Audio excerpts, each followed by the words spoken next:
Sir, you are on mute.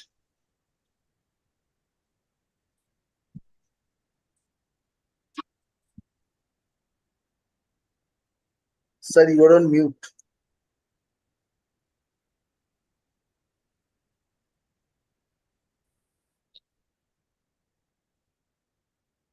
Ajay, Ajay, you're mute.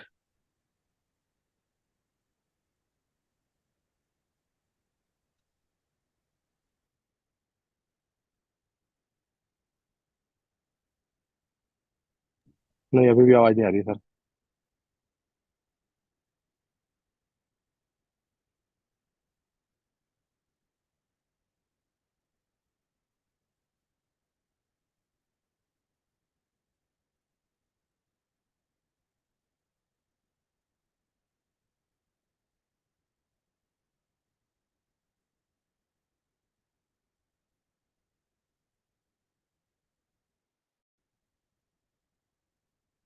Can you hear me now?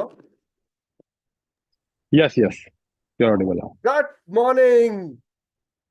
Shubh Prabhat. Let start करने के लिए आपसे apologies. थोड़ी सी confusion हो गई कि कौन शुरू करेगा। मैं मुझे नहीं पता कि आज मेरे को इस सत्र को लीड करना है, बट शुभ प्रभात, गुड मॉर्निंग।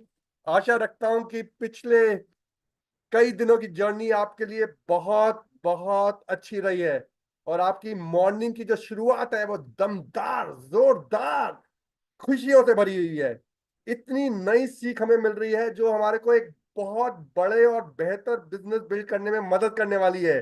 और आप दोनों हाथों से इस मौके को ग्रैब कर रहे हैं और इंश्योर कर रहे हैं, रोज सुबह अपना प्रोटीन फाइबर रिच शेक ले रहे हैं, अपना डेली ले रहे हैं, ओमेगा ले रहे हैं और अपने ग्रुप में पोस्ट कर रहे हैं, क्योंकि 21 दिन के बाद ये आप अपनी कम्युनिटी में लेके जाने वाले हैं और साथ में अपनी एक्सरसाइज कर रहे हैं, अपना ग्रैटिट्यूड और ऑप्टिमिज्म रख रहे हैं, अपनी सारी वो चीजें कर रहे हैं जो आपको करनी है in the morning toward building अ बड़ा और बेहतर बिजनेस। काफी सारी जानकारी हमें मिली है और कल भी हमें बहुत सारी जानकारी मिली कि हमने कैसे कॉम्प्लेक्स कार्ब्स को अपनी जिंदगी में इंप्रेस करना है। कैसे हमने फाइबर फाइबर एक ऐसी चीज है जिसको हम जानते नहीं, पहचानते नहीं, बट इतना इंपॉर्टेंट इंग्रेडिएंट है। तो प्रोटीन के साथ फाइबर हर रोज सुबह आपकी जिंदगी को बदल डालेगा। आप आजीवन भर आपको हेल्थी बनाने की तरफ उस पाथ पे ले जाएगा और केवल आपको नहीं, पूरे भारत को साथ में लेके जाना है। इसी एनर्जी के साथ, इसी जोश के साथ, इसी मॉर्निंग के साथ हर देश में अब गुड मॉर्निंग नहीं होने वाला, गट मॉर्निंग होने वाला है। इसी के साथ मैं अब इनवाइट करना चाहूंगा डॉक्टर श्याम को। ज्यादा समय नहीं लेना चाहूंगा क्योंकि ऑलरेडी हम थोड़ा लेट चल रहे हैं। Doctor Shyam, straight from California. हमारे डॉक्टर श्याम, मैं कह सकता हूँ कि हमारे दिल, हमारे दिमाग पे बसे हुए हैं और वो जो हमें जानकारी दे रहे हैं हमारे जीवन को बदल रहे हो। मैं उनको हर रोज उठकर प्रणाम करता हूँ, उनको याद करता हूँ, क्योंकि उन्होंने मेरी जिंदगी में इतना बदलाव लाए हैं जिसके कारण मैं आज 11 साल बॉडी एज यंगर हूँ। आप सब भी ये अचीव कर सकते हैं इस प्रोग्राम के माध्यम के through. Doctor Shyam, over to you. Thank you, Ajay, and good morning to Ajay, to you, and सबको मेरे तरफ से। आज मेरा एक स्पेशल डे है क्योंकि मैंने पहली बार मेरा बेटियां आज उनके डिनर साढ़े 5 को खाने लगी। तो मैंने पूछा उनसे क्यों।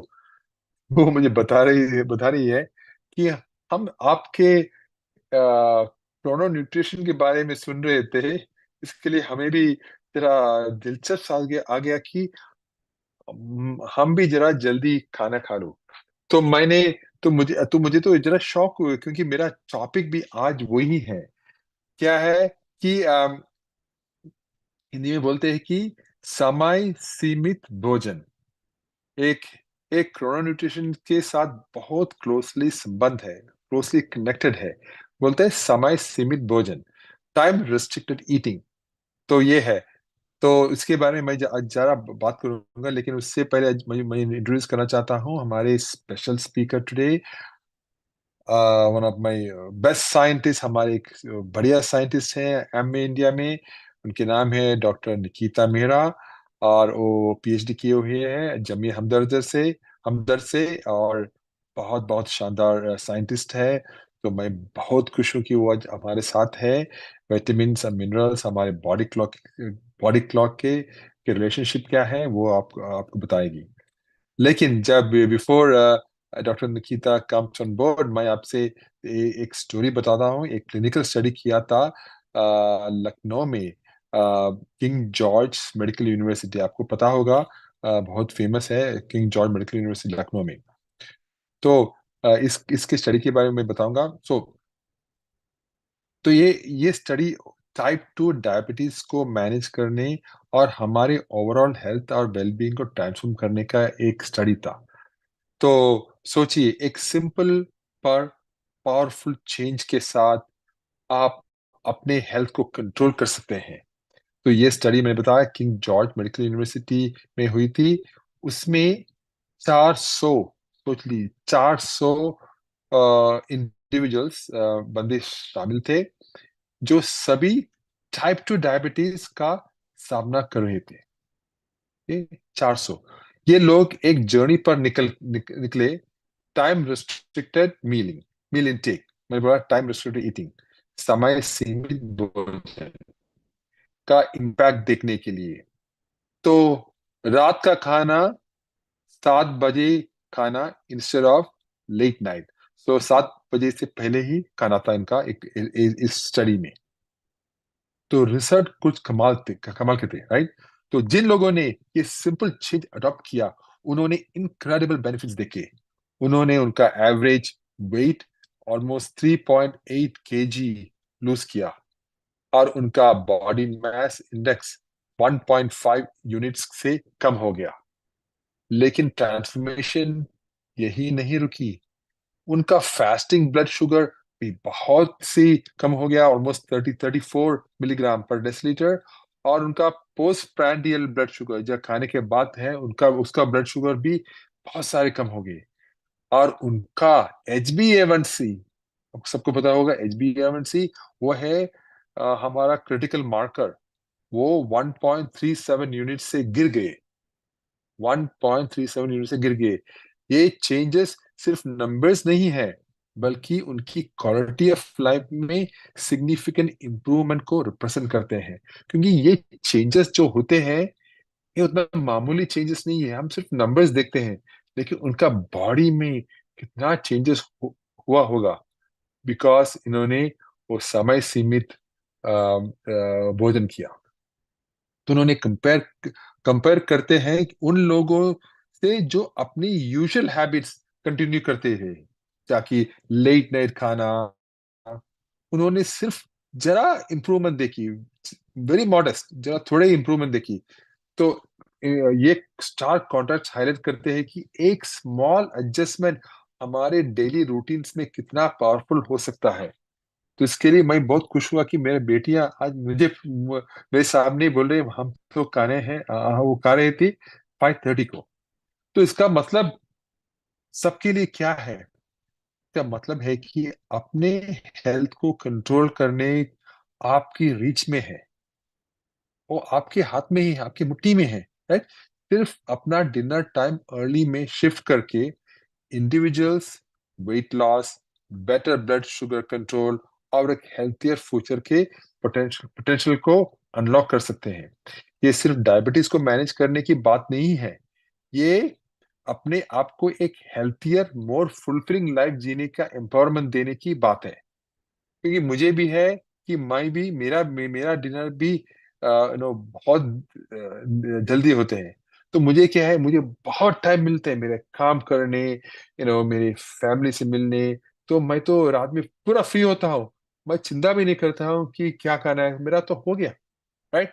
तो अ, लेकिन एक बात है कि जो मैं इंफॉर्मेशन, ये मेडिकल एडवाइस नहीं है। ये अपना डाइट या अपना रूटीन में कोई भी नई चेंजेस अपने डॉक्टर से कंसल्ट करना के बाद ही करें। तो मेरा जो ये सब रिसर्च बता रहे हैं, ये सिर्फ रिसर्च के लिए है। तो मैं आपको जस्ट इंफॉर्मेशन दे रहा हूँ। लेकिन आप अगर टाइप 2 डायबिटीज है, आपको और कोई है कुछ प्रॉब्लम्स है, डेफिनेटली आप डॉक्टर से बात कीजिए इस स्टडीज के बारे में, तो आपके हेल्थ केयर प्रोवाइडर आपके इंडिविजुअल नीड्स और सर्कमस्टेंसेस के लिए बेस्ट प्लान डिटरमिन करने में मदद करेगा। तो यही था मेरा आज का सोच और आज का रिसर्च टॉपिक, समय सीमित भोजन, टाइम रेस्ट्रिक्टेड ईटिंग। इसके बारे में बहुत सारे रिसर्च है, दुनिया में रिसर्चर्स ने बहुत सारी स्टडीज किए हैं। सब स्टडीज दिखाते हैं कि हमारे हेल्थ को कितने चेंजेस ला सकते हैं। तो यही था मेरा आज का सोच टीम, एंड आपके लिए शुभ morning and a great day today. And now Nikita, doctor Nikita, please, stage is yours. Thank you doctor Shyam. A very happy good morning to everyone. बहुत बहुत स्वागत है आप सबका आज इस 10वें दिन में मॉर्निंग न्यूट्रिशन सेशन में। तो जैसा कि श्याम सर ने हमें बताया कि हमें क्यों जल्दी और टाइम पर खाना चाहिए, क्यों हमारा बॉडी क्लॉक के हिसाब से चलना जरूरी है, तो उसी को ध्यान में रखते हुए आज हम अपना आज का जो ज्ञान है उसको शुरू करते हैं, जो कि होगा माइक्रो न्यूट्रिएंट्स के बारे में। तो माइक्रो न्यूट्रिएंट्स क्या होते हैं?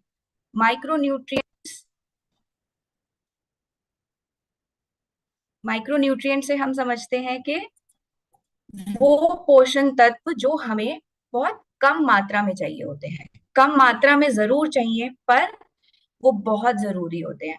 और दूसरा सवाल जो आज का रहेगा वो ये है कि हमें सुबह ही क्यों लेने हैं। ठीक है, तो ये दो चीजें हैं जो हम आज समझेंगे। तो पहला तो ये कि हमें माइक्रोन्यूट्रिएंट्स मतलब सूक्ष्म पोषण जो है वो हमें चाहिए, जिससे कि हमारी शारीरिक और मानसिक जो स्थिति है वो अच्छी बनी रहे, ओवरऑल हेल्थ जो है हमारी वो अच्छी रहे। तो अब ये माइक्रोन्यूट्रिएंट्स होते क्या है? तो माइक्रो का मतलब है छोटा, कम मात्रा में चाहिए, और न्यूट्रिएंट्स मतलब पोषण तत्व। तो माइक्रो न्यूट्रिएंट्स क्या हुए? वो पोषण तत्व जिनको हमें कम मात्रा में लेना है पर लेना बहुत जरूरी है। तो ये दो तरीके के होते हैं, एक होता है वाइटामिन और एक होते हैं हमारे मिनरल्स। अब वाइटामिन भी अगर हम समझे तो वो आगे दो तरीके के होते हैं। कुछ ऐसे होते हैं जो फैट में सॉल्युबल होते हैं हमारी बॉडी में, और एक कुछ होते हैं जो पानी में इजीली सॉल्युबल हो जाते हैं। पर मिनरल्स जो होते हैं वो जनरली हमारी बॉडी में जाकर घुलते नहीं है। पर इन विटामिन्स एंड मिनरल्स का बहुत ही एक महत्वपूर्ण रोल है हमारी बॉडी के अंदर। तो अगर हम बात करें वाटर सॉल्युबल विटामिन्स की, तो इसमें कौन से विटामिन्स आते हैं? इसमें होते हैं हमारे जैसे कि सारे विटामिन बी जो हमें ऊर्जा देते हैं हमारे शरीर को, या बायोटिन या विटामिन सी। तो ये सभी प्रकार के जो हमारे विटामिन हैं ये वाटर सॉल्युबल होते हैं और ये इजीली हमारी बॉडी के अंदर पानी में सॉल्युबल हो जाते हैं। पर यही अगर हम बात करें फैट सॉल्युबल विटामिन की, तो ये होते हैं 4 विटामिन, जिसे आप इजीली डेक के नाम से याद रख सकते हैं। Vitamin D, vitamin A, vitamin के एंड विटामिन ई। तो ये जो विटामिन होते हैं ये हमारे होते हैं फैट सॉल्युबल विटामिन। अब इसके बाद अगर हम बात करें कि मिनरल्स क्या होते हैं। अब मिनरल्स हमें अर्थ में तो मिलते हैं, हमें मिनरल्स अर्थ में मिलते हैं, पर कुछ मिनरल्स ऐसे होते हैं जो हमारी बॉडी के लिए बहुत ज्यादा जरूरी है। हमारी बॉडी के अंदर कम से कम 4% जो हमारा कंपोजिशन है बॉडी का वो मिनरल्स ही है, क्योंकि ये हर किसी ना किसी स्टेप पर इनकी जरूरत हमें पड़ती है। अब ये मिनरल्स क्या है? जैसे कि कैल्शियम हो गया, सोडियम है, मैग्नीशियम है, पोटेशियम है, जिंक है। तो ये कुछ हमारे महत्वपूर्ण मिनरल्स हैं जो हमारी बॉडी को चाहिए होते हैं। और दोनों ही विटामिन और मिनरल्स हमारी बॉडी के अंदर बनते नहीं है, तो ये हमें अपनी डाइट से, बाहर फूड सोर्स से ही लेना पड़ता है। हमारी बॉडी इनको बना नहीं सकती है। तो अब लेकिन ठीक है, हमने समझा कि ये होते क्या है, तो ये बॉडी के अंदर जरूरी क्यों है और ये कैसे काम करते हैं, तो इसको आप कैसे समझ सकते हैं? जैसे एक ताला और चाबी अगर आप समझें, तो अगर आपको ताले को खोलने के लिए एक चाबी की जरूरत है और ताले को बंद करने के लिए आपको एक चाबी की जरूरत है, वैसे ही विटामिन और मिनरल्स जो हैं वो क्या करते हैं? अब हमें ये पता है कि हमारी बॉडी के अंदर बहुत सारे मेटाबॉलिक रिएक्शंस होते हैं। अब मेटाबॉलिक रिएक्शंस को काम करने के लिए कुछ एंजाइम्स का यूज होता है। तो जो एंजाइम्स हमारे मेटाबॉलिक रिएक्शंस में यूज होते हैं, उन एंजाइम्स के साथ हमारे विटामिन्स एंड मिनरल्स जो होते हैं वो जाकर जुड़ जाते हैं, और वो तब जाकर वो हमारा एंजाइम जो है वो आगे काम करता है और हमारी जो मेटाबॉलिक रिएक्शन है वो पूरी हो पाती है। तो एक एग्जाम्पल से हम समझ सकते हैं कि जैसे कि विटामिन B6 है, तो वो क्या करता है। अब हमने वो हमारी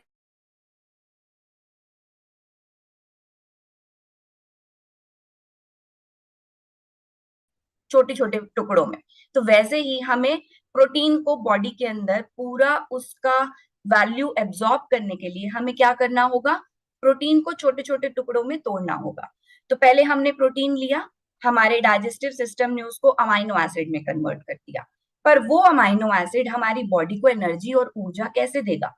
तो वो क्या करते हैं, अमाइनो एसिड के ऊपर विटामिन B6 जाकर एक्ट करता है, और वो एक डी अमीनेशन मतलब अमोनिया जो होता है उसको रिमूव करता है, फिर वो एक सिंपल एनर्जी मॉलिक्यूल बनता है, और फिर हमारी बॉडी जो है वो उस एनर्जी को ले पाती है।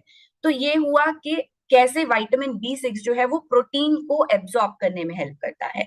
ऐसे ही अगर हम एक और चीज समझे कि हमें पता है कि हमारी बॉडी में जो रेड ब्लड सेल्स बनते हैं या जो हमारी बॉडी में हीमोग्लोबिन बनता है, उसके लिए आयरन बहुत ही ज्यादा जरूरी होता है। तो आयरन क्या करता है, आयरन जाता है, वो हमारा हीम नाम का एक मॉलिक्यूल होता है जिसको बनाता है, और उस हीम से फिर वो ऑक्सीजन के साथ बाइंड करके हीमोग्लोबिन बनता है, और फिर हमारे रेड ब्लड सेल्स बनते हैं जिससे कि हमारी बॉडी के अंदर एक प्रॉपर ब्लड फ्लो होता है। तो ये कुछ एग्जाम्पल्स हैं जिससे हम ये देख रहे हैं कि विटामिन्स एंड मिनरल्स जो हैं वो भले ही छोटी मात्रा में चाहिए हो, पर ये बहुत ही जरूरी होते हैं। तो अब क्या करते हैं, ये क्यों जरूरी है। विटामिन्स जो हैं, बहुत सारे विटामिन्स होते हैं, और ये हमारे देखने की जो रोशनी है उसको बढ़ाते हैं। हमारी बॉडी में जो बॉडी की पैथोजन से लड़ने की शक्ति है, हमारी इम्यूनिटी है, उसको बूस्ट करते हैं, उसको बढ़ाते हैं। हमारी अच्छी स्किन की हेल्थ के लिए बहुत जरूरी है। हमारे जो ब्रेन फंक्शनिंग के लिए जो या हमारी नसें हैं उनके अच्छे से काम करने के लिए भी हमें विटामिन की जरूरत होती है।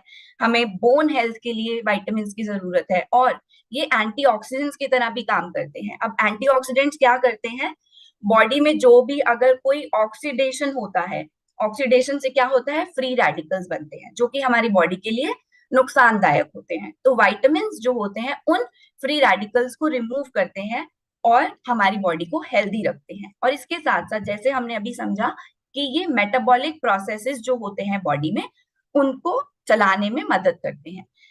विटामिन के साथ साथ मिनरल भी उतने ही जरूरी हैं, क्योंकि ये भी हमारे जो जैसे हार्ट बीट है उसको रेगुलेट करने के लिए, हमारे बोन्स को बनाने के लिए, हमारा जो ऑक्सीजन ट्रांसपोर्ट है उसमें मदद करता है, हमारी बॉडी के जो फ्लूइड बैलेंस है उसको बनाने में भी मदद करता है। उसके साथ साथ ये हमारे डीएनए को बनाने में भी मदद करता है।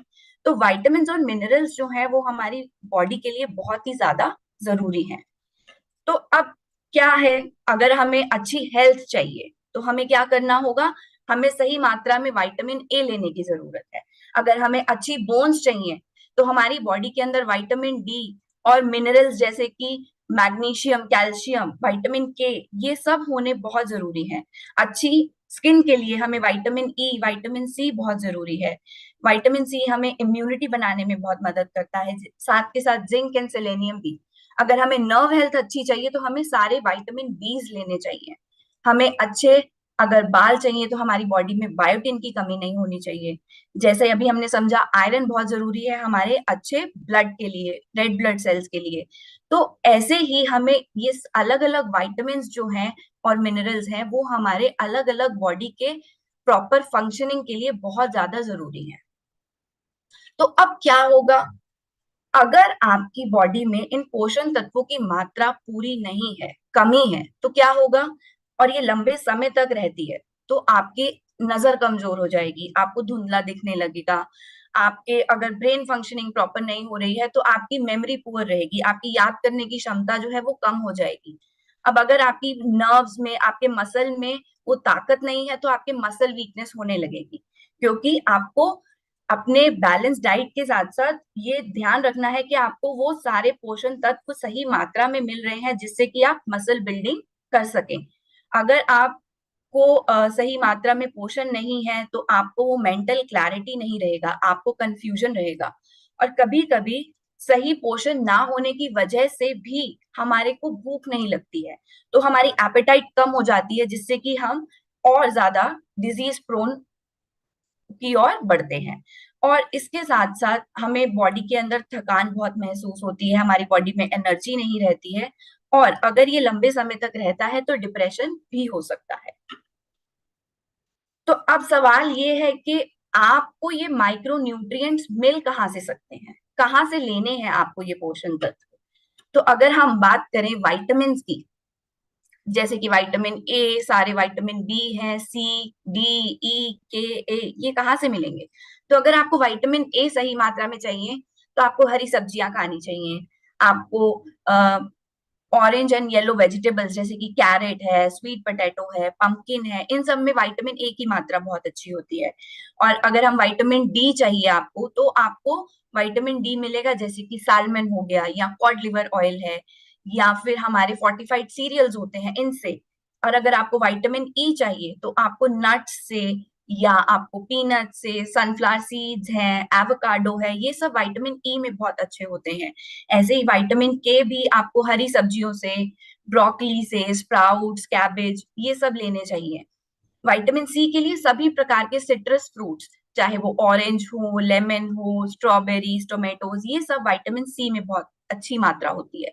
विटामिन बी 1 जो है वो हमें मिलता है जैसे कि फिश से मिलेगा, या मटर है, या हमारे एनरिच सीरियल्स हैं। यहीं अगर हम बात करें विटामिन बी 2 की तो वो हमें मिल्क से मिल सकता है, चीज है, या एग्स है, इन सब से हमें विटामिन बी 2 मिलता है। विटामिन बी 3 जो है वो भी हमें मीट सोर्सेज से, या सीरियल से, या नट्स या सीड से मिलता है। ऐसे ही बी 6 भी हमें सीरियल्स एंड नट्स से मिलता है। और वैसे ही हमें जो बी 7 है वो हमें एवोकाडोज में, अगर हम वेजिटेरियन सोर्स देखें, और अगर नॉन वेज सोर्स देखें तो सैल्मन में बी 7 बहुत अच्छी मात्रा में है। ऐसे ही फॉलिक एसिड हरी सब्जियों में, और ब्रोकली में, बीन्स में, पीनट्स में बहुत ज्यादा होता है। और बी 12 के लिए हमें फिश, एग्स, डेयरी प्रोडक्ट्स, ये सब लेने चाहिए जो कि बी 12 को हमारी बॉडी के अंदर न्यूट्रिएंट्स पहुंचा पाए। तो ये सभी विटामिन सोर्स हमें अपनी डाइट के अंदर इंक्लूड करने चाहिए। और यही हम बात करें मिनरल्स की, तो जैसे कि कैल्शियम हमें पता है कि बोन और टीथ के लिए बहुत जरूरी है, तो वो हम मिल्क से ले सकते हैं, या हरी सब्जियों से ले सकते हैं जिनमें कैल्शियम बहुत अच्छी मात्रा में होता है। हमें क्लोराइड की जरूरत है क्योंकि वो हमारे जो स्टमक के अंदर एसिड होता है उसको बनाने में हेल्प करता है, वो हम अपने नमक से ले सकते हैं। मैग्नीशियम है वो भी हम नट्स से ले सकते हैं। ऐसे ही फास्फोरस भी हमें बहुत सारे नट्स से मिलता है जो कि हमारे सेल मेम्ब्रेन के फंक्शन में हेल्प करता है। पोटेशियम हमें बनाना से मिल सकता है, जो दालें हैं उनसे मिल सकता है, ये हमारा बॉडी फ्लूइड और ब्लड प्रेशर को रेगुलेट करने में हेल्प करता है। और पोटेशियम के साथ साथ सोडियम भी हमारा ब्लड प्रेशर और बॉडी फ्लूइड को मेंटेन करने के लिए जरूरी होता है। ये भी हम हमारे सॉल्ट या वेजिटेबल जूसेस जो होते हैं उनसे ले सकते हैं। अब ये हमें पता चला कि ये विटामिन्स और मिनरल्स हमें लेने चाहिए, पर ये सब पता होने के बावजूद स्टडीज ने ये देखा कि 10 लोगों में से कम 8 लोग ऐसे हैं इंडिया में जो माइक्रो न्यूट्रिएंट डेफिशिएंट हैं। मतलब लगभग 80% लोग जो हैं उनमें इन पोषण तत्वों की मात्रा जरूरी जितनी होनी चाहिए वो नहीं है।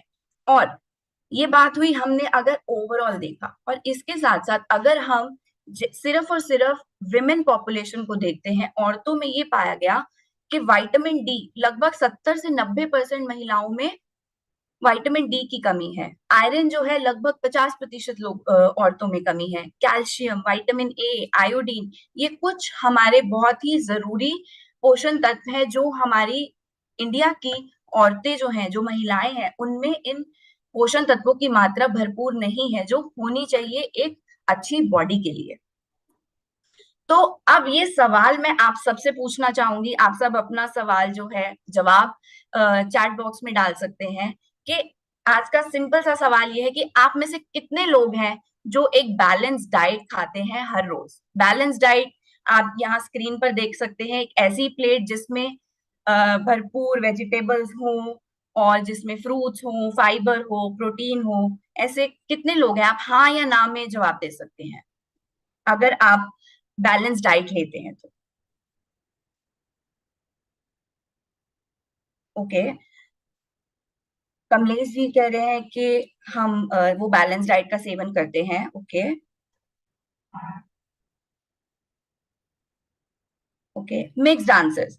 बहुत लोग कह रहे हैं करते हैं, बहुत कह रहे हैं कि हम नहीं करते हैं, काफी हद तक लोग कह रहे हैं कि हम नहीं करते हैं। ओके, तो अगर आप बैलेंस डाइट का सेवन नहीं कर रहे हैं तो क्या हो रहा है, और अगर आप कर भी रहे हैं तो भी क्या आपको वो पोषण तत्व जो आपकी बॉडी को चाहिए वो मिल पा रहे हैं? जो सब्जियां आपके घर तक आ रही हैं, क्या वो उन न्यूट्रिशन से भरपूर हैं जो उसमें होने चाहिए? तो ये देखा गया है कि जब वो सब्जी एक फील्ड से निकलती है और आपकी प्लेट तक पहुंचती है तो क्या होता है, हमें सब्जियों को हमारे घर तक पहुंचने में कम से कम उगने के बाद 10 से 11 दिन, 12 दिन तो लग ही जाते हैं। तो उतने में ये देखा गया कि हमारे जैसे ग्रीन बीन्स हैं, या ब्रोकली है, कॉलीफ्लावर है, गोभी जिसे बोलते हैं, या हमारे मटर है या गाजर है, इन सब में ये देखा गया कि लगभग 45, 25, 15% जो हमारे न्यूट्रिएंट की मात्रा है वो हमारी प्लेट तक पहुंचने तक तो पहले ही चली जाती है।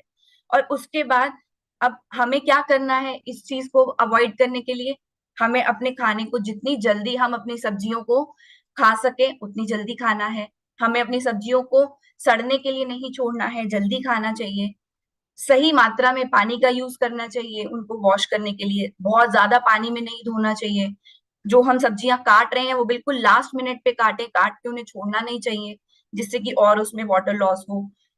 जिन सब्जियों की आप छिलके खा सकते हैं वो भी खाएं, और अपने खाने को बहुत देर तक ना छोड़ें। तो ये कुछ चीजें हैं आप इनके साथ जो कर सकते हैं, क्योंकि ये आपके पास जब तक सब्जियां पहुंचेंगी कुछ न्यूट्रिशन तो वैसे ही खत्म हो जाता है।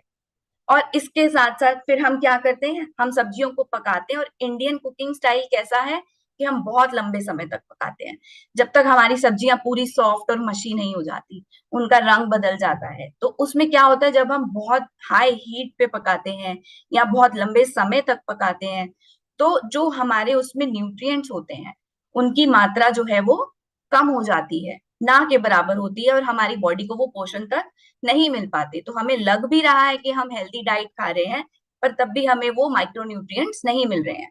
और कभी कभार हम बहुत ज्यादा पानी में धो देते हैं, बहुत देर तक पानी में रखते हैं, तो जो वाटर सॉल्युबल न्यूट्रिएंट्स हैं वो हमारे वेस्ट हो जाते हैं। तो ऐसा ही ये हमने देखा कि ठीक है, हमने सब्जियों का डेटा देखा कि कितनी हमारे न्यूट्रिएंट्स लॉस हो रहे हैं। तो एक स्टडी जो है वो एक एनालिटिकल टीम ने किया और ये देखा उसमें कि अलग अलग रीजन के, इंडिया के अलग अलग रीजन से पका हुआ खाना लिया जो हम खाते हैं, और उसको एनालाइज किया कि उसमें कितने पोषण तत्वों की मात्रा है, कितने माइक्रोन्यूट्रिएंट्स पकने के बाद हमें मिल रहे हैं। और सरप्राइजिंगली हमें लगा कि ये बैलेंस डाइट है, और हमने 2000 कैलोरी डाइट का एक स्टैंडर्ड डाइट लिया, उसको ऑब्जर्व किया और ये देखा कि जो भी हमारे न्यूट्रिएंट्स थे उसमें से लगभग हमारे जो 54% माइक्रो न्यूट्रिएंट्स थे, वो माइक्रोन्यूट्रिएंट्स कौन से, विटामिन एंड मिनरल्स, उनकी मात्रा जो है वो बहुत ही कम थी। जितनी हमारी बॉडी को चाहिए, जो आरडीए वैल्यू है जिसमें हमें ये माइक्रोन्यूट्रिएंट्स चाहिए होते हैं, वो हमें नहीं मिले, वो उसकी मात्रा उनसे कम थी। और जो हमें न्यूट्रिएंट ज्यादा मिले, 46% कुछ न्यूट्रिएंट्स ऐसे थे जो हमें ज्यादा मात्रा में मिले, वो क्या थे, केवल मैक्रो न्यूट्रिएंट्स, मतलब फैट्स एंड कार्बोहाइड्रेट्स। तो उस डाइट में हमें फैट और कार्बोहाइड्रेट जितना हमारी बॉडी को चाहिए उससे ज्यादा था, पर जो माइक्रो न्यूट्रिएंट्स हमारी बॉडी को चाहिए जैसे कि विटामिन एंड मिनरल्स, ये सब जितने हमें चाहिए उससे बहुत ही कम मात्रा में थे। तो इसका मतलब क्या हुआ कि अगर हम डाइट खा भी रहे हैं बैलेंस डाइट, तो हमें वो जो पोषण तत्व चाहिए बॉडी को वो नहीं मिल पा रहे हैं। तो अब क्या रीजन है हमें पोषण तत्व नहीं मिल पा रहे हैं? एक तो हमारा अनहेल्दी लाइफस्टाइल जो हो गया है, हमारे ईटिंग पैटर्न्स ठीक नहीं है, कभी कभी लोग बहुत रिस्ट्रिक्टिव डाइट खाते हैं, उस वजह से उनको न्यूट्रिशन नहीं मिल पाता है। हमारे क्रॉप्स जो हमारे पास पहुंच रहे हैं वो उनमें न्यूट्रिशन वैल्यू नहीं है। इसके साथ साथ हमारे कुकिंग स्टाइल जो है वो भी ठीक नहीं है। इसकी वजह से इन सभी कारणों को मिलाकर अगर हम देखें तो माइक्रो न्यूट्रिएंट्स हमारी बॉडी को डाइट के थ्रू नहीं मिल पा रहे हैं।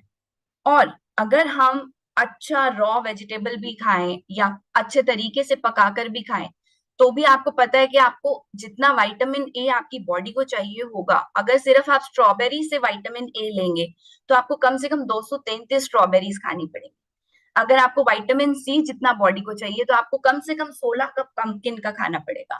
तो अब अगर आपको बायोटिन चाहिए अपनी बॉडी के लिए तो आपको कम से कम 21 बनानास खाने पड़ेंगे। तो क्या आपके लिए ये पॉसिबल है इतना सारा खाना जिससे कि आपकी रोज की जो विटामिन की और मिनरल्स की जो क्वांटिटी है वो पूरी हो पाए, आपको जो सही मात्रा में एक बैलेंस्ड पोषण तत्व मिले? थोड़ा मुश्किल है। तो अब ये बताइए कि कितने लोग हैं जो हमारा इतना सारा खाना खा सकते हैं इन माइक्रो न्यूट्रिएंट्स की नीड को पूरा करने के लिए? बहुत ही कम, ना के बराबर होंगे लोग जो खाते होंगे। कुछ होंगे जो खाते होंगे बट बहुत ही कम। तो अब आप लोगों से ये सवाल है मेरा, आप अपने आंसर्स चैट बॉक्स में डाल सकते हैं कि माइक्रो न्यूट्रिएंट जो गैप है जो हमें डाइट से नहीं मिल पा रहा है उसको हम पूरा कैसे कर सकते हैं, किस तरीके से हम अपने इस गैप को पूरा करें जिससे कि हमारी बॉडी को जो रोज का विटामिन और मिनरल चाहिए वो मिल पाए।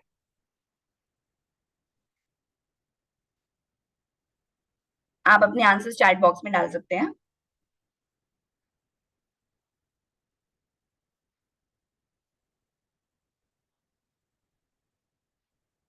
एग्जैक्टली तो आंसर्स आने शुरू हैं कि कुछ ऐसे प्रोडक्ट लें जिससे कि हमें माइक्रो न्यूट्रिएंट्स जो हैं वो पूरे मिलने चालू हो जाएं, राइट?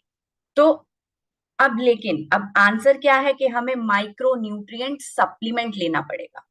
अगर हमारे को खाना सही खा रहे हैं उसके बावजूद न्यूट्रिएंट नहीं मिल पा रहा है तो हमें माइक्रो न्यूट्रिएंट सप्लीमेंट लेना पड़ेगा खाने के साथ, जिससे कि जो भी कमी हमारे खाने में रही है वो सप्लीमेंट से पूरी हो जाए। पर अब लेकिन सवाल आएगा कि सप्लीमेंट्स तो बहुत सारे हैं, अब कौन सा सप्लीमेंट हमें सिलेक्ट करना है ना? अब सप्लीमेंट सिलेक्ट करते हुए आपको कुछ चीजें हैं जो दिमाग में जरूर रखनी चाहिए कि जिससे कि आप एक अच्छा और एक इफेक्टिव माइक्रोन्यूट्रिएंट सप्लीमेंट सिलेक्ट कर सके। तो वो क्या चीजें हैं जो आपको सिलेक्ट करनी चाहिए? आपको देखना चाहिए कि पहला कि वो सेफ होना चाहिए, हमारा जो माइक्रोन्यूट्रिएंट सप्लीमेंट है वो प्योर हो, पोटेंट हो, मतलब कि वो सेफ हो, प्योर हो और वो हमारा जो भी उसमें एक्टिव है वो सही मात्रा में हो, जिससे कि वो सही इफेक्ट दिखा सके हमारी बॉडी में। उसके अंदर कोई पेस्टिसाइड्स नहीं होने चाहिए, कोई टॉक्सिन्स, कोई हेवी मेटल्स नहीं होने चाहिए जो हमारी बॉडी को नुकसान पहुंचाए। और ऐसा आप माइक्रोन्यूट्रिएंट सप्लीमेंट लें जिसमें हमारे रोज के विटामिन एंड मिनरल्स की जो डेली रिक्वायरमेंट है उसका भरपूर कॉम्बिनेशन हो, कि आपको अलग से बहुत सारी चीजें ना खानी पड़े। एक ऐसा माइक्रोन्यूट्रिएंट सप्लीमेंट सिलेक्ट करें जिसमें विटामिन एंड मिनरल्स का सही कॉम्बिनेशन हो, और उसके साथ साथ फाइटोन्यूट्रिएंट्स भी उतने ही इंपॉर्टेंट हैं। और कुछ बोटानिकल्स होते हैं जैसे कि गोटोकोला, तो इन सबके बहुत अच्छे फायदे हैं। अगर आपको कोई एक ऐसा माइक्रोन्यूट्रिएंट सप्लीमेंट मिलता है जो आपको ये सब प्रोवाइड करता है तो वही वैसा ही माइक्रोन्यूट्रिएंट सप्लीमेंट आपको सिलेक्ट करना चाहिए। पर ये सब बातों को ध्यान में रखते हुए एक बहुत जरूरी चीज है जो आपको ध्यान में रखनी चाहिए कि आपका माइक्रोन्यूट्रिएंट सप्लीमेंट जो है वो उसके अंदर ये क्षमता होनी चाहिए कि जो भी माइक्रोन्यूट्रिएंट उस प्रोडक्ट में हो वो हमें सही एब्जॉर्प्शन साइट पर जाकर पहुंचाए। मतलब अब ऐसा क्यों है कि अब माइक्रोन्यूट्रिएंट्स बहुत सारे हैं हमारे, अलग अलग प्रकार के विटामिन हैं, अलग अलग तरीके के मिनरल्स हैं, तो हमारी बॉडी के अंदर भी जो हमारा डाइजेस्टिव सिस्टम है उसके अलग अलग एब्जॉर्प्शन साइट्स होते हैं। जैसे कि हम यहाँ देख सकते हैं कि अब हम कोई भी खाना खाते हैं हमें 2 से 3 घंटे तो हमारा जो ट्रांजिट टाइम है वो रहता है। स्टमक में जाएगा पहले, स्टमक से फिर इंटेस्टाइन में जाएगा, तो कुछ डाइजेशन हमारा स्टमक में शुरू होता है और फिर इंटेस्टाइन में जाता है। तो जो स्टमक में है कुछ हमारे ऐसे विटामिन्स एंड मिनरल्स होते हैं जो स्टमक में एब्सॉर्ब होते हैं, कुछ हमारे विटामिन्स एंड मिनरल्स होते हैं जो इंटेस्टाइन में होते हैं। पर इंटेस्टाइन में भी अलग अलग विटामिन्स, अगर जैसे मैं देखूं स्टमक के अंदर हमारा कॉपर, आयोडीन, मोलिब्डेनम, ये जो है वो स्टमक के अंदर एब्सॉर्ब हो जाते हैं। पर ज्यादातर जो हमारे मिनरल्स या विटामिन्स हैं वो हमारे इंटेस्टाइन में जाकर एब्सॉर्ब होते हैं। अब इंटेस्टाइन में भी अलग अलग भाग हैं। शुरुआत का भाग जैसे ड्यूोडेनम हुआ, फिर जेजुनम आया, फिर इलियम आया, तो अलग अलग हिस्सों पर अलग अलग विटामिन्स एब्सॉर्ब होते हैं। जैसे कि कैल्शियम, फास्फोरस, मैग्नीशियम, ये हमारा शुरू के रीजन में ही एब्सॉर्ब हो जाता है। फिर हमारे आते हैं विटामिन सी, ए, डी, ई, ये सब एब्सॉर्ब होते हैं। फिर हमारे इलियम होता है, इलियम में हमारे विटामिन के, मैग्नीशियम, विटामिन B12, तो अलग अलग रीजन पर इनकी एब्जॉर्प्शन साइट है। तो अगर आपको कोई एक ऐसा प्रोडक्ट मिले जो इन पर्टिकुलर साइट के ऊपर जाकर आपके प्रोडक्ट को, एक्टिव को पहुंचा पाए, तो उसका एब्जॉर्प्शन जो है वो भरपूर होगा, उसकी बायोअवेलेबिलिटी बढ़ेगी और उससे आपको न्यूट्रिएंट वैल्यू जितनी आपकी बॉडी को चाहिए वो सही मात्रा में मिल पाएगी। तो अब ऐसा करने के लिए, ऐसा एब्जॉर्प्शन साइट में होने के लिए आपको क्या ध्यान में रखना होगा कि कोई ऐसा प्रोडक्ट जो DLDR टेक्नोलॉजी पे बेस्ड हो। जिसे DLDR का क्या मतलब है? डुअल लेयर डिलेड रिलीज, मतलब कि हम कुछ इस तरीके से प्रोडक्ट को बनाएं कि कुछ एक्टिव जैसे कि हमारा कैल्शियम, मैग्नीशियम है, वो स्टमक में ही रिलीज हो जाए, और कुछ ऐसा हमारे लेयर हो उस प्रोडक्ट में जो कि सिर्फ और सिर्फ इंटेस्टाइन में रिलीज हो, और इंटेस्टाइन में भी इस तरीके से रिलीज हो कि वो उसके एब्जॉर्प्शन साइट पर पहुंचा पाए। तो ये कुछ चीजें हैं जो हमें ध्यान में रखनी चाहिए एक माइक्रो न्यूट्रिएंट सप्लीमेंट सिलेक्ट करते टाइम। और अब बात आती है कि समय की बात करें। अब हमने ये देखा कि माइक्रो न्यूट्रिएंट्स जो हैं वो हमें डाइट से पूरे नहीं मिल पा रहे हैं, वो गैप है, हमें माइक्रो न्यूट्रिएंट सप्लीमेंट लेना चाहिए। सप्लीमेंट कैसा होना चाहिए हमने ये समझा, पर लेकिन अब उसको किस समय पर लें। तो स्टडीज ने ये दिखाया कि जनरली अगर आप अपना ब्रेकफास्ट स्किप करते हैं, तो एक 240 सब्जेक्ट्स के ऊपर ये स्टडी की गई, उनको 3 महीने का डाइटरी इंस्ट्रक्शन दिया गया और उनको 9 महीने का एक मेंटेनेंस फेज में रखा गया, और फिर उनको देखा कि क्या हो रहा है। तो जो लोग ब्रेकफास्ट स्किप कर रहे थे उनमें ये देखा गया कि थायमिन, फोलेट, नियासिन, इन सब की मात्रा जो थी विटामिन की, उनकी बॉडी के अंदर बहुत ही कम पाई गई जो ब्रेकफास्ट ले रहे थे उनसे। ऐसा ही एक और स्टडी था जो national health and nutrition examination ने सर्वे किया। उन्होंने 18,900 लोगों से ज्यादा लोगों पर ये सर्वे किया, और एक 8 साल की ड्यूरेशन में, और उन्होंने ये देखा कि जो लोग ब्रेकफास्ट खा रहे हैं उनमें vitamin A, D, C, calcium, potassium, folate, इन सब की मात्रा जो थी वो कंपैरेटिवली ज्यादा थी एज कंपेयर टू जो ब्रेकफास्ट नहीं खा रहे हैं, रिलेटिवली ज्यादा थी।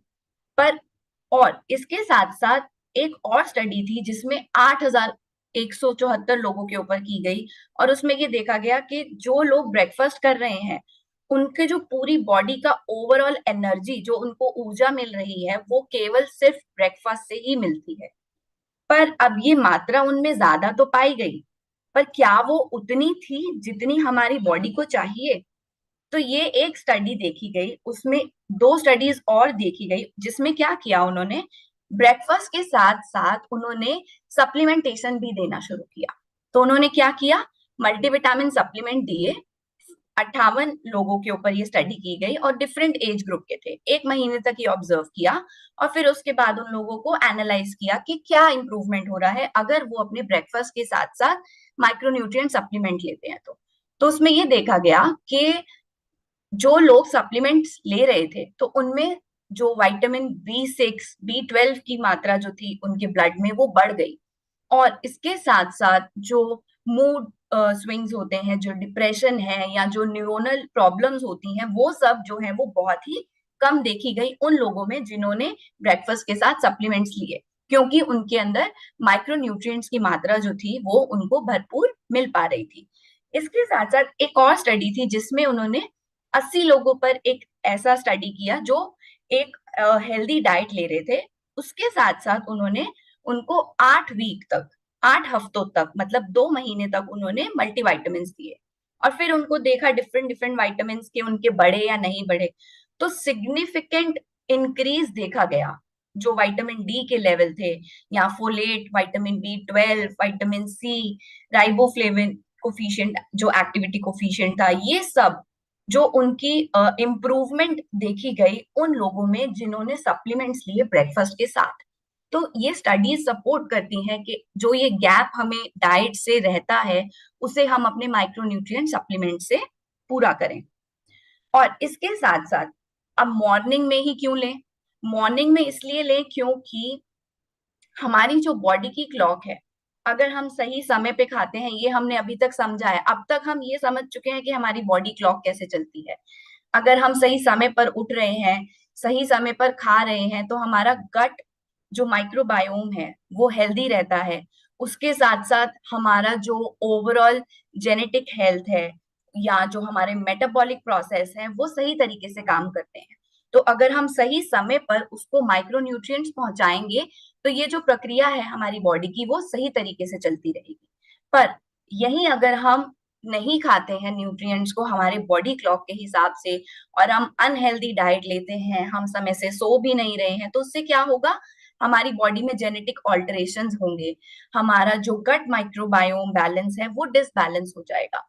तो अब जैसे ही आप कैसे समझ सकते हैं कि हमारा अगर कोई एक म्यूजिकल नोट है, कोई भी बीच में से एक म्यूजिकल नोट अगर हिल जाता है तो पूरी रिदम बिगड़ जाती है म्यूजिक की। तो ऐसा ही हमारी बॉडी के साथ है। अगर सही समय पर कुछ चीजें नहीं मिलेंगी तो हमारी बॉडी के जो मेटाबॉलिक प्रोसेसेस हैं वो ऑल्टर होने लगेंगे, और लंबे समय तक अगर ये होता है तो हमें प्रॉब्लम्स हो सकती हैं। तो हमें उन्हें सही समय पर मॉर्निंग टाइम पर लेना जरूरी है। तो अब समय पर क्यों लेना है? एक तो पहली बात कि माइक्रोन्यूट्रिएंट्स हमें एनर्जी बनाने में हेल्प करते हैं, ये हमारे अच्छे इम्यून सिस्टम को बनाने में हेल्प करते हैं। अब आप एक रात में एक लंबे, हमें पता है कि रात में बॉडी जो है वो एक रिपेयर मोड में जाती है ना? जब बॉडी रिपेयर मोड में जाती है और आपने, अगर आप बॉडी क्लॉक फॉलो कर रहे हैं, आप सही समय पे डिनर कर रहे हैं, तो एक लंबा गैप आ जाता है। तो हमारी बॉडी जो है उसमें माइक्रोन्यूट्रिएंट्स की मात्रा जो है वो कम है, उतनी नहीं है जितनी उसमें होनी चाहिए। तो इसलिए मॉर्निंग में लेने से हमें बहुत ज्यादा फायदे हैं कि अगर हम उसको सुबह लेंगे तो जो हमारी बॉडी में इनएडिक्वेट अमाउंट है, मतलब जो कमी है विटामिन एंड मिनरल्स की सुबह के समय, वो पूरी हो जाएगी और हम अपना दिन जो है वो बहुत ही अच्छे और एनर्जेटिक वे में स्टार्ट कर सकते हैं। तो उससे हमारी ओवरऑल हेल्थ, हमारी मेमोरी, हमारी बोन, आई हेल्थ, स्किन हेल्थ सब अच्छी रहेगी। तो सही पोषण तत्वों का होना, सही समय पर होना बहुत ज्यादा जरूरी है। तो अब क्या टिप्स हैं, कैसे आप इन माइक्रोन्यूट्रिएंट्स को अपने डेली डाइट में इंक्लूड कर सकते हैं? पहला कि आप एक अच्छा हेल्दी डाइट लें, और दूसरा आप ये इंश्योर करें कि आप अच्छी क्वालिटी का फूड ले रहे हैं, जो आप क्रॉप्स ले रहे हैं वो पोषण से भरपूर है, उसमें न्यूट्रिएंट लॉस कम हो। आप अच्छे कुकिंग मेथड्स अडॉप्ट करें, बहुत लंबे समय तक बहुत ज्यादा हीट पर खाने को ना पकाएं, और इसके साथ साथ तब भी जो गैप रह जाता है उसको पूरा करने के लिए आप एक हाई क्वालिटी का माइक्रोन्यूट्रिएंट सप्लीमेंट लें, और उन बातों को जरूर ध्यान में रखें जो मैंने आपको अभी शेयर की है। तो इसी के साथ हम अपनी एक हेल्दी हैबिट जो है वो आज अडॉप्ट करेंगे।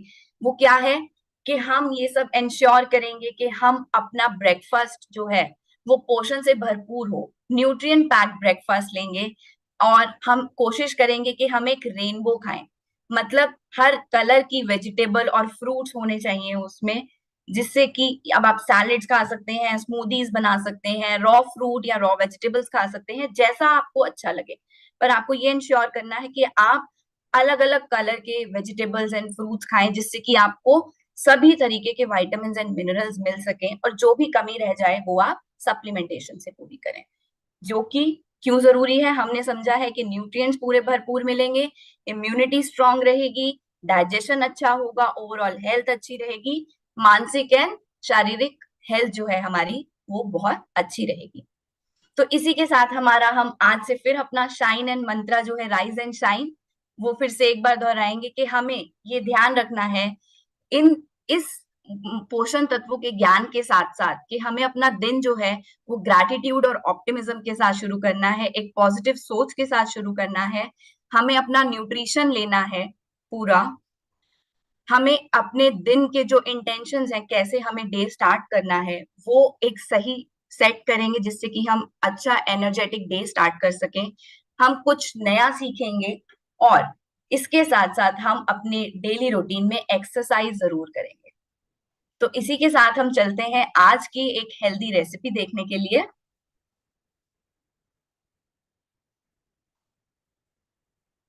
आज का रेसिपी रहेगा फॉर द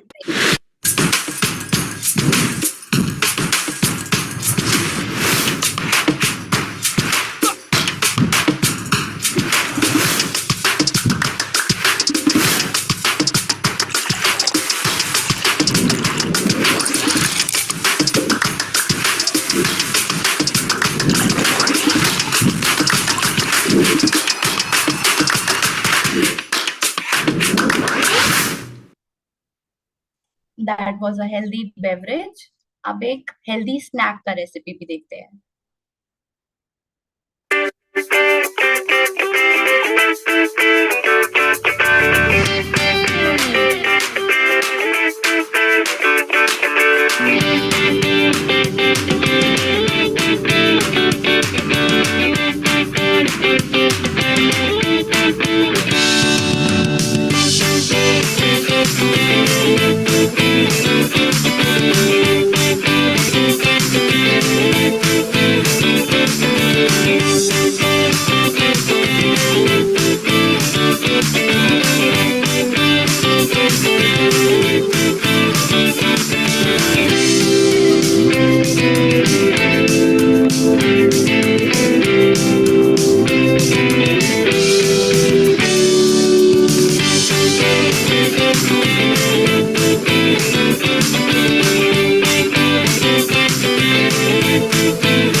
ये दो रेसिपीज हमारे थे, हेल्दी बेवरेज ड्रिंक और हेल्दी स्नैक। तो आप एक देखा आपने कि कैसे आप एक सिंपल बनाना शेक को फाइबर और प्रोटीन ऐड करके आप उसकी न्यूट्रिएंट वैल्यू बढ़ा सकते हैं।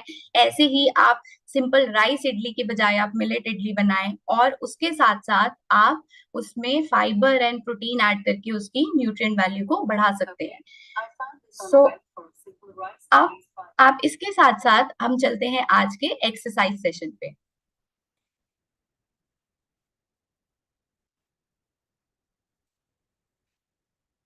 A very happy gut morning everyone। और आज हम करने वाले हैं 20 सिटअप्स। ये बहुत ही अमेजिंग होने वाला है एंड यस थोड़ा चैलेंजिंग भी होने वाला है, तो इसलिए मैं आपको बहुत अच्छी से वेरिएशंस भी सिखाऊंगी। But yes let's get started with our workout in the perfect form, और उसके बाद उसका इजी फॉर्मेट और थोड़ा सा इंटेंसिव फॉर्मेट भी करेंगे। तो आइए स्टार्ट करते हैं हम अपना 20 sit up workout. And as the name suggest इसमें हम अपनी लेग्स को वी फॉर्मेट में रखेंगे, मतलब आप अपने पंजों को बाहर की तरफ खोल के रखेंगे और अपने घुटनों को भी अपने पंजों के साथ अलाइन करते हुए बाहर रखेंगे।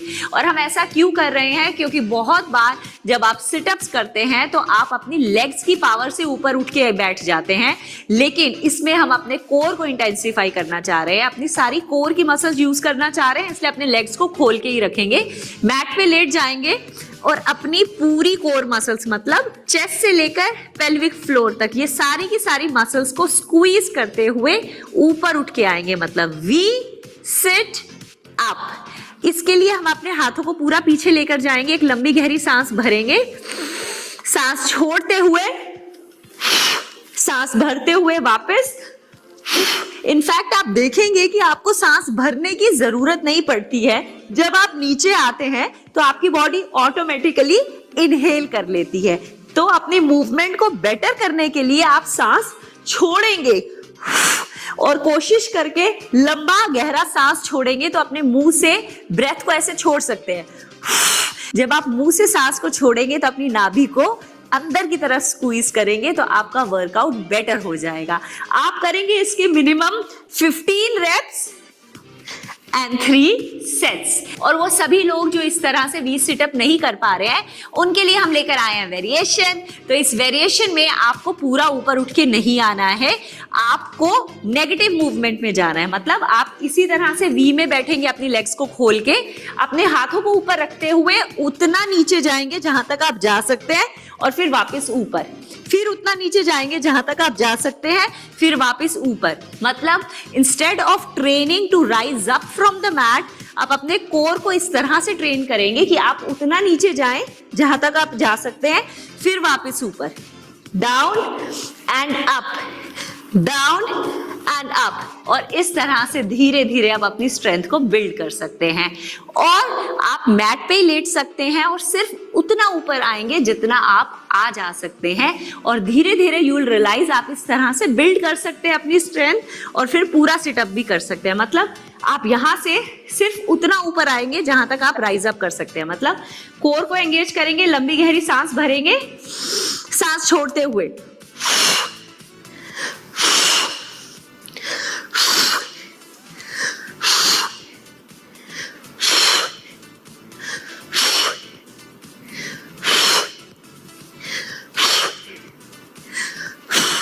इस तरह से मिनिमम 15 रेप्स और 3 सेट्स करेंगे। रेप्स और सेट्स के नंबर में कोई डिफरेंस नहीं आएगा। और अगर हम इसी मूव को इंटेंसिफाई करने वाले हैं तो हम क्या उठाने वाले हैं अपने हाथ में? हमारा सबसे अमेजिंग फ्रेंड, वेट। इसके लिए आप किसी भी वेट को ले सकते हैं, वेट प्लेट को ले सकते हैं या डंबल को ले सकते हैं, और इनफैक्ट सिंपल वाटर बॉटल से भी स्टार्ट कर सकते हैं। पूरा स्ट्रेच करते हुए नीचे लेकर जाएंगे, लंबी गहरी सांस भरेंगे, सांस को छोड़ते हुए ऊपर की तरफ,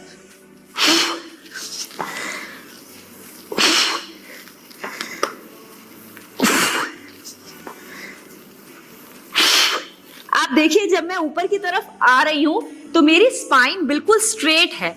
मतलब मैं अपनी स्पाइन को गोलाई में नहीं रख रही हूं। तो ध्यान रखना है कि आपकी एंगेजमेंट ऐसे होना चाहिए कि आपकी चेस्ट अच्छे से खुले, आपके शोल्डर्स अच्छे से रोल बैक रहें और आप ऊपर की तरफ आएंगे, ना कि आगे की तरफ झुकेंगे। ये पोस्चर का इन सभी वर्कआउट्स में आपको ध्यान रखना है कि पूरी एंगेजमेंट यहां पर आनी चाहिए। आपका कोई भी प्रेशर आपकी रीढ़ की हड्डी पे नहीं आएगा किसी भी मूवमेंट के दौरान। और इसी तरह से जो मूवमेंट्स हम हाफ कर रहे हैं, मतलब नेगेटिव मूवमेंट्स कर रहे हैं, उसमें भी आप वेट को हाथ में रख सकते हैं, थोड़ा नीचे जाएंगे, वापस ऊपर, थोड़ा नीचे जाएंगे, वापस ऊपर, थोड़ा नीचे जाएंगे, वापस ऊपर, थोड़ा नीचे जाएंगे, वापस ऊपर। और इसी तरह से मैट वाली मूवमेंट्स में भी जब आप नीचे हैं तो कोर को एंगेज रखते हुए ऊपर, ऊपर और वापस ऊपर। इन सभी मूव्स में हमारा ब्रेथ वर्क सेम रहेगा। जब भी आप मूव करते हुए ऊपर आ रहे हैं, आप सांस को छोड़ेंगे और अपनी नाभि को अंदर की तरफ स्क्वीज करेंगे। और अगेन वेट के साथ भी मूवमेंट्स 15 रेप्स ही रहेंगी और 3 सेट ही रहेंगे। Let's rock this. तो कैसा लग रहा है आपको ये कोर क्रशिंग वर्कआउट करके? Can you feel it in your entire core muscles? In fact आप जब ये वर्कआउट पहली बार करेंगे ना तो 1-2 दिन बाद आपको हंसते हुए, बात करते हुए और इनफैक्ट उठते और बैठते हुए अपने कोर मसल्स में अच्छा सा प्रेशर भी फील होगा, which is absolutely okay, because ये बताता है कि आपका वर्कआउट बहुत अमेजिंग रहा। So yes, keep rocking and keep challenging yourself.